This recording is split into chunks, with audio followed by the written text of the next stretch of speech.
Let's stay with the developments from the earthquakes, and the crisis in Syria is hampered by more than a decade of civil war.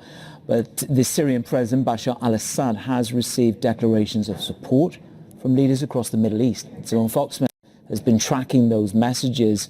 Simone, this disaster, how does it stand to impact the wider regional relationships here?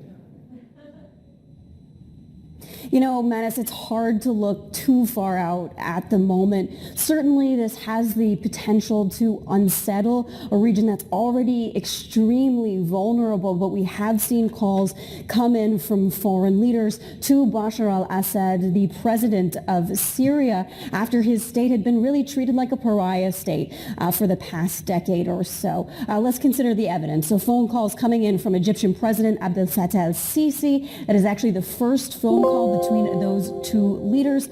Also calling Assad, Turkish President Recep Tayyip Erdogan. There have recently been some signs of rapprochement between Turkey and Syria, especially with a meeting of the two countries' defense ministers back in December. Could that rapprochement accelerate? We shall see. But a lot of the challenge here from a humanitarian basis is just that even if Assad receives a lot more support, it's not clear that that humanitarian support is actually going to get through to all the regions that are affected, because a lot of them are still controlled by opposition forces.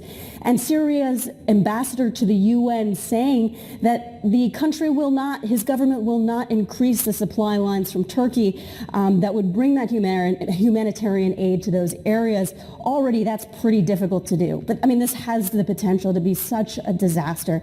There are 4.5 million people living in northwest Syria. Some 90%, according to UNICEF, already require humanitarian aid. And when you compare the images we're seeing in Turkey of those rescue efforts, there are just so many fewer people on the Syrian side trying to dig people out of the rubble. Simone, when I caught up with the managing director of the Public Investment Fund in October last year, it was all about the jumbo issuances, the milestones that they were pushing for global capital markets. Now, another batch of news about a return to the dollar bond market. Yeah, absolutely. A much more optimistic story in Saudi Arabia. So the Saudi PIF has gone back to the dollar market, marketing a couple different tranches of new debt.